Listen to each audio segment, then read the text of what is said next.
New York City unfolded before me like a spectacle of lights and shadows as the limousine glided through the wet streets.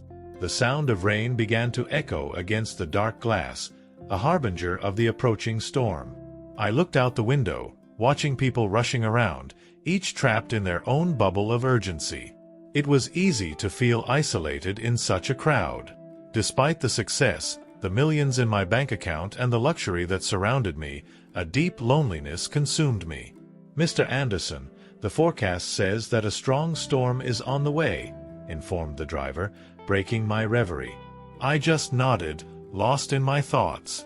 What really mattered? What did it mean to have everything if I had no one to share these achievements with? The empty echo of my life seemed louder than the noise of the city. As the rain began to fall more intensely, I saw a scene that paralyzed me.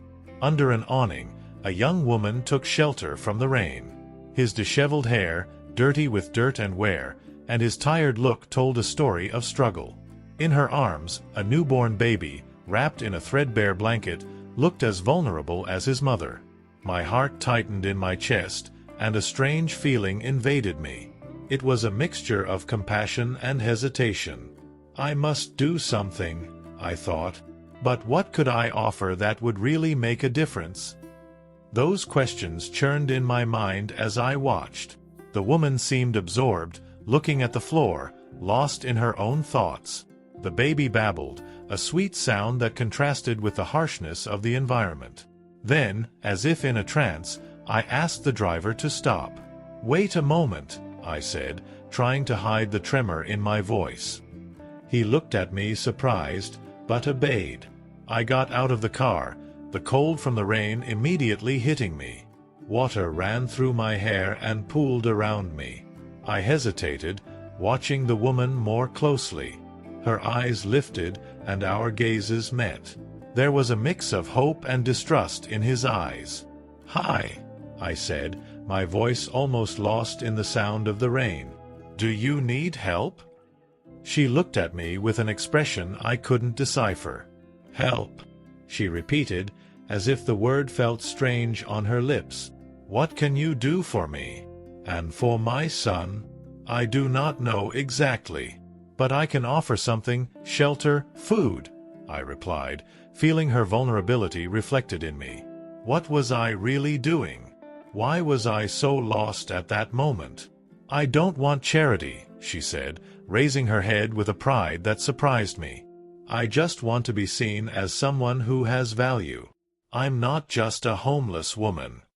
"Of course, I understand," I replied, trying to find the right words. "But you and your baby deserve more than that. It's dangerous here." Silence settled between us, heavy and full of unspoken meanings. The rain increased, and the world around us seemed to disappear.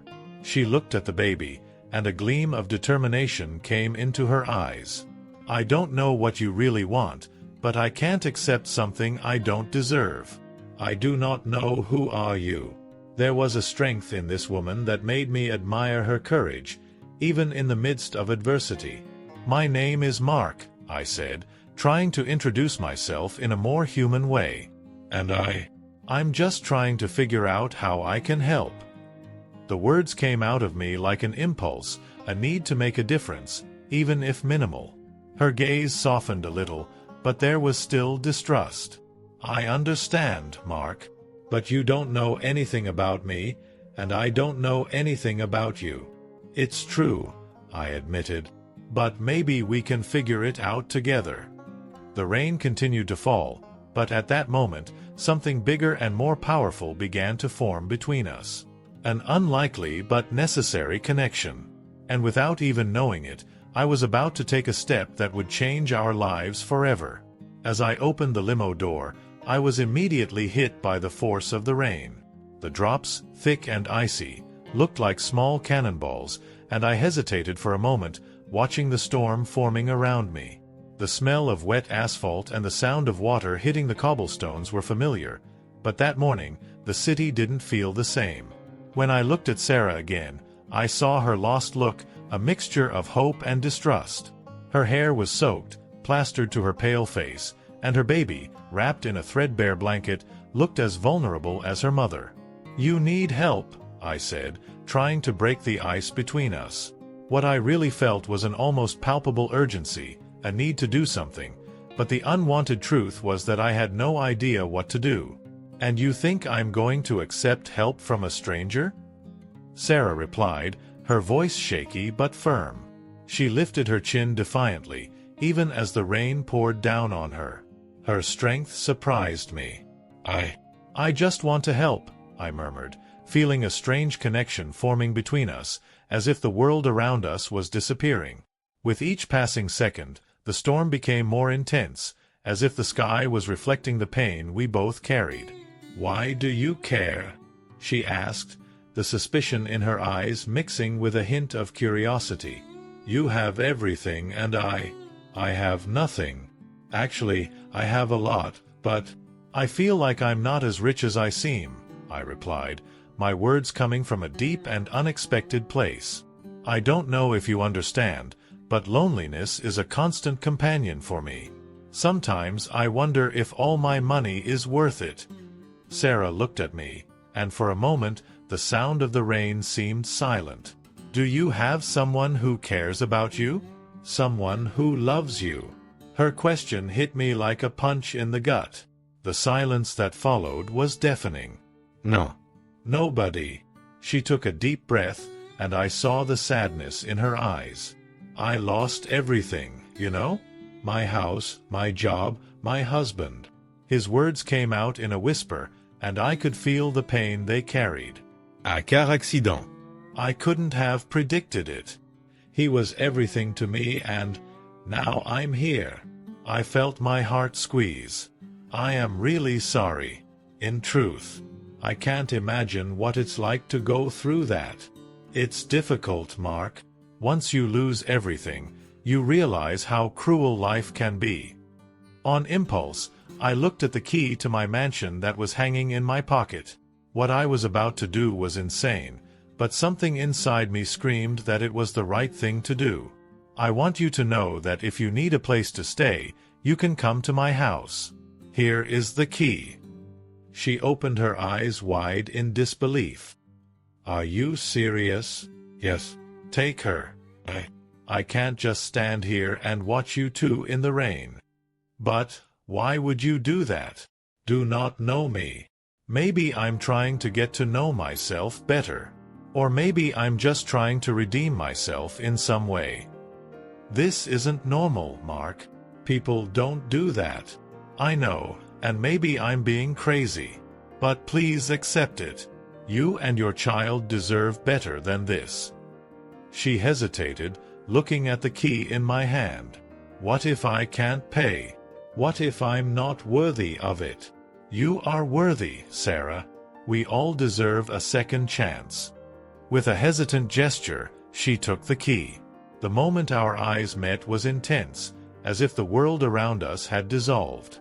The rain continued to fall, but for a brief moment, everything seemed clearer.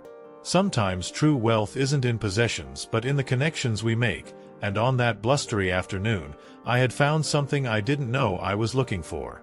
The rain fell with an almost surreal intensity. Each drop seemed to have the weight of a universe of feelings.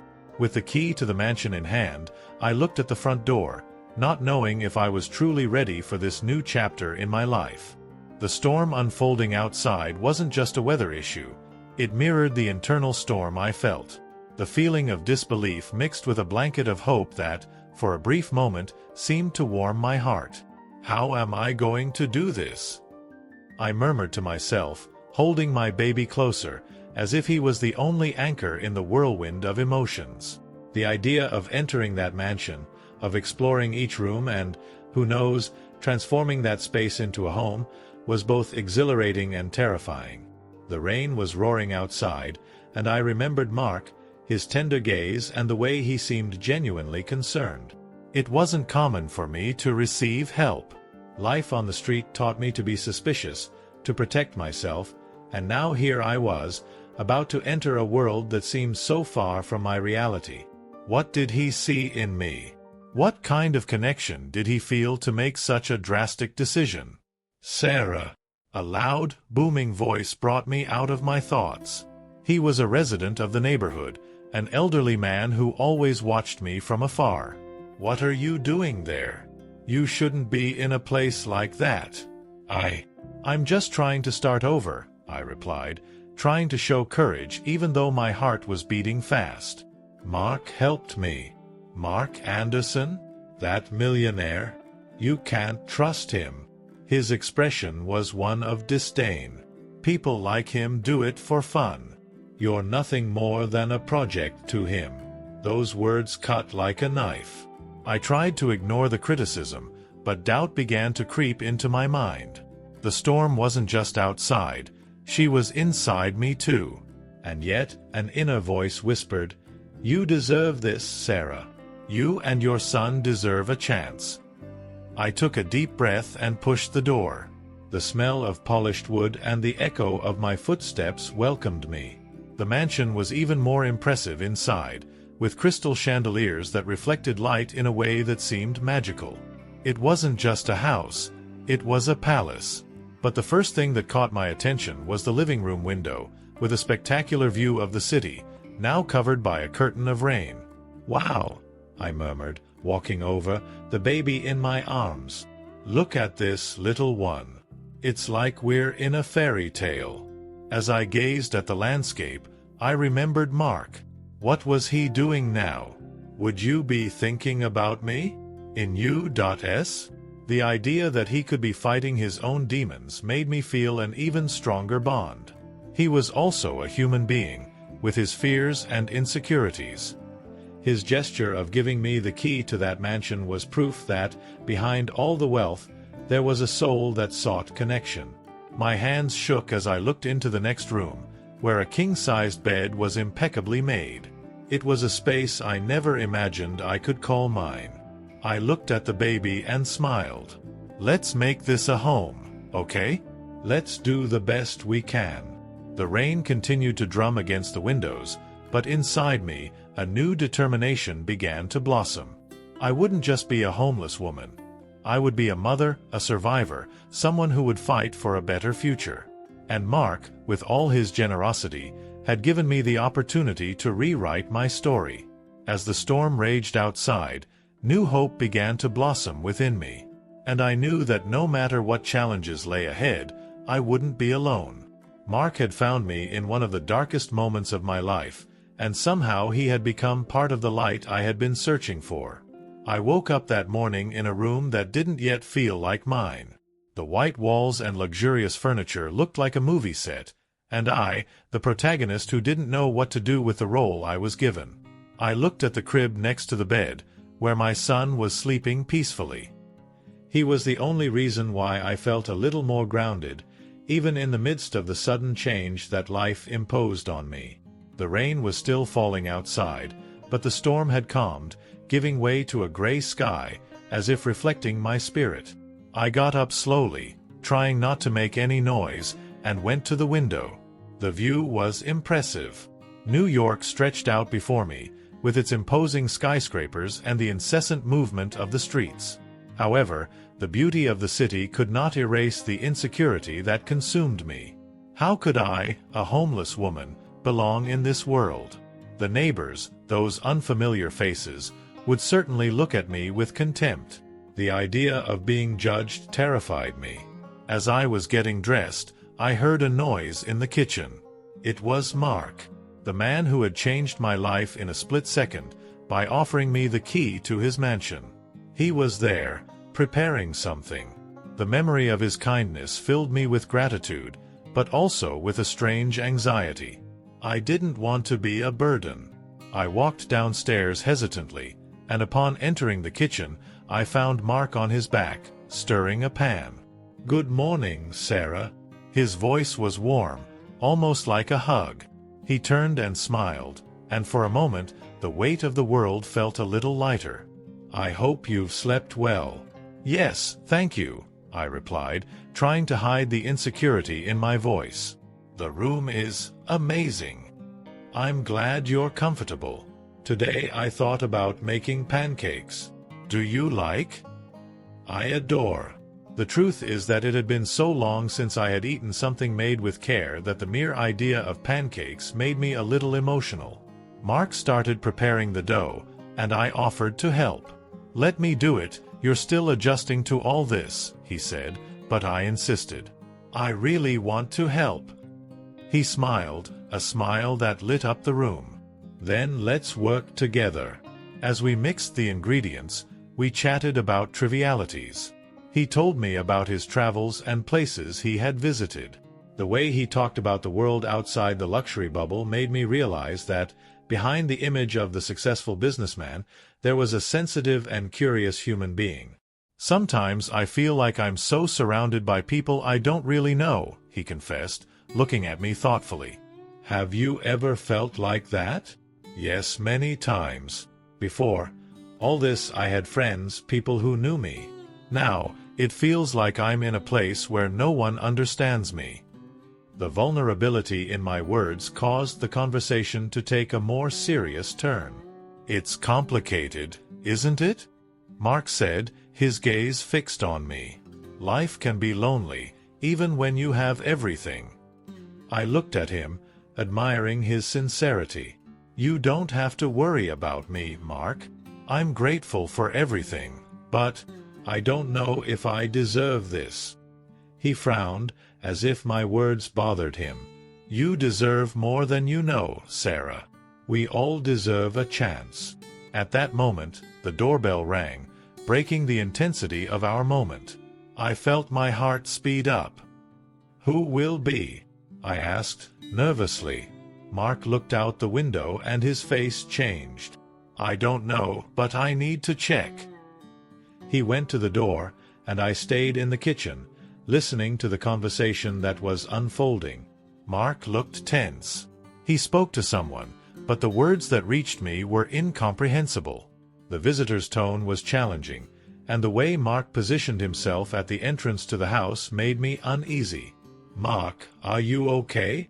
I asked, leaving the kitchen.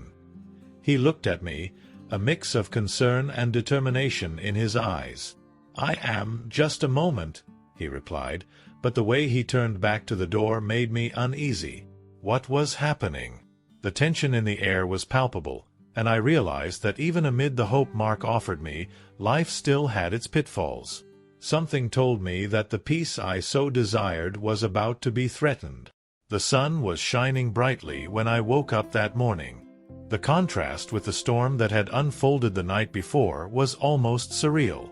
Looking out the window of the mansion, I felt a new energy flowing through me. My life had changed, and I was determined to embrace this transformation.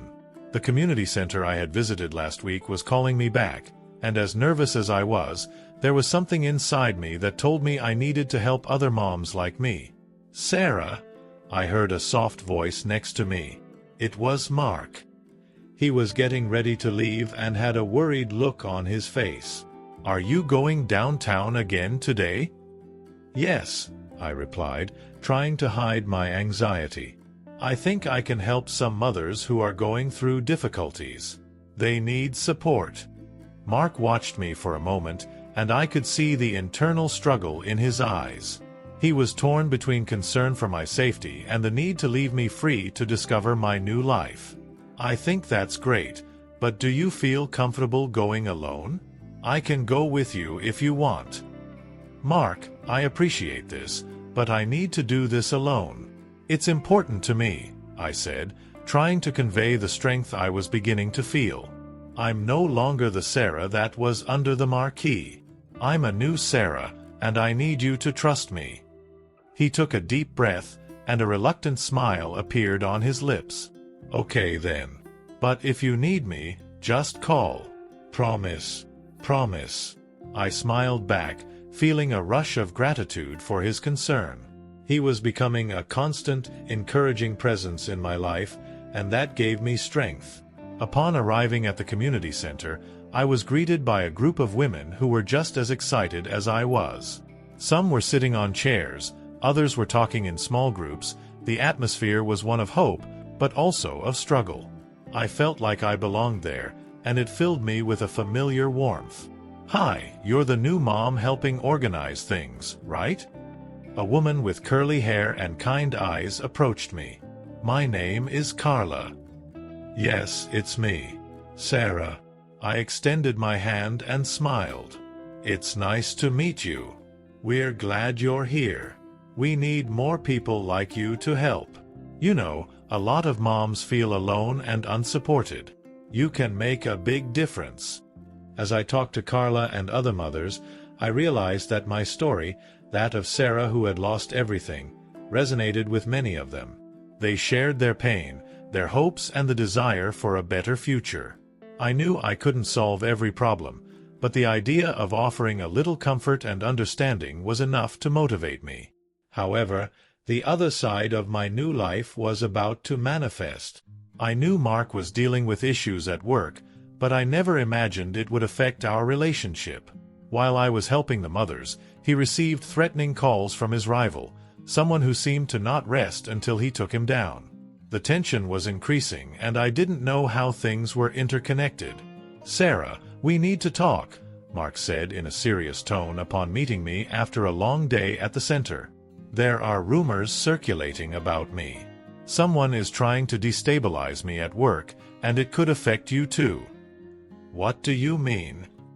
I asked, my heart racing. "I thought you had everything under control." "It's not that simple," he replied, running a hand through his hair. "I don't want you to get hurt because of this. You're important to me, and I don't know how far this can go. Mark, I'm here to support you too. I'm not a victim to be protected." "I'm stronger than you think," I said, trying to convey the confidence that was growing inside me. "I know, and that's what worries me. I don't want you to feel involved in something you have no control over," he insisted, with a worried look. "So let's face this together. We can't let someone's evil ruin what we're building," I replied, determined. "I'm no longer the Sarah who hid under the awning. I'm a new Sarah, and I'm ready to fight." Mark nodded slowly, recognizing the strength I was beginning to show.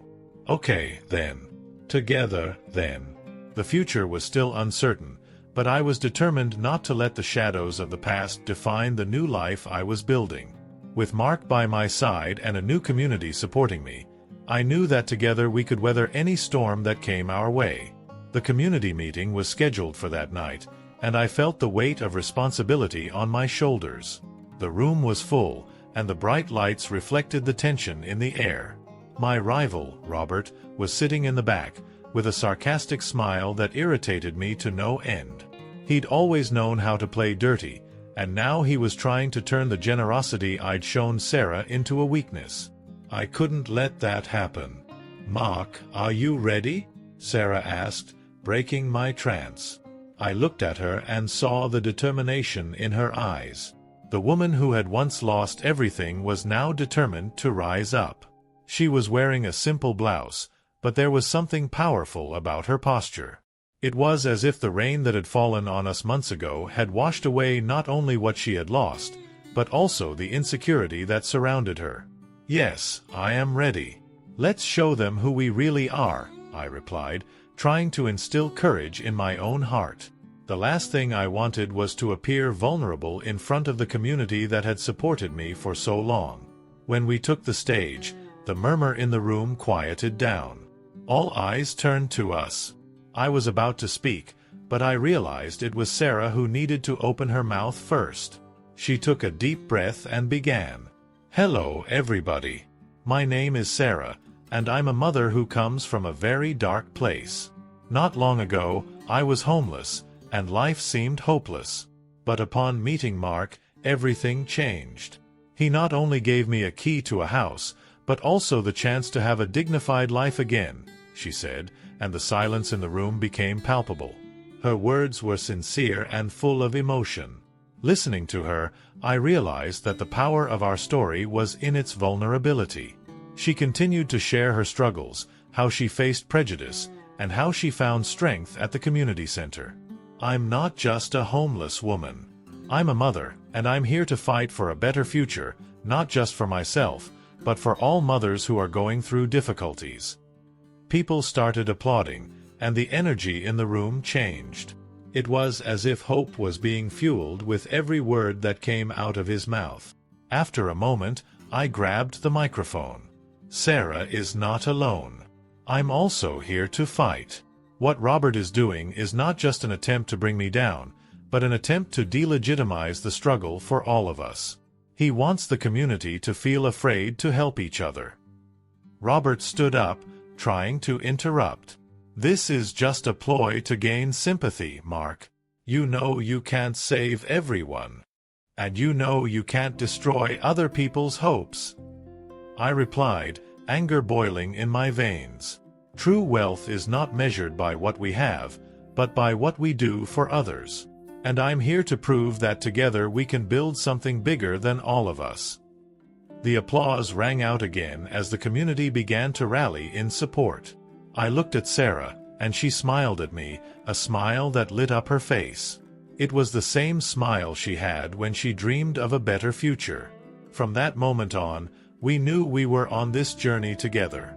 At the end of the meeting, we decided that not only were we going to face the challenges, but we were also going to create a non-profit organization to help people experiencing homelessness. The name we chose was Hope in Action. The goal was clear: to help those who, like us, were facing storms in their lives. As we left the room, I felt like a new life was beginning, not just for us, but for the entire community. Let's do this together, Sarah said, holding my hand tightly. For all the people who need help. And in that moment, I knew that the true wealth I sought throughout my life was nothing compared to what I would find in helping others find their own paths. Together, we were ready to transform not just our lives, but the lives of many others. The storm had passed, and a new day was ahead of us.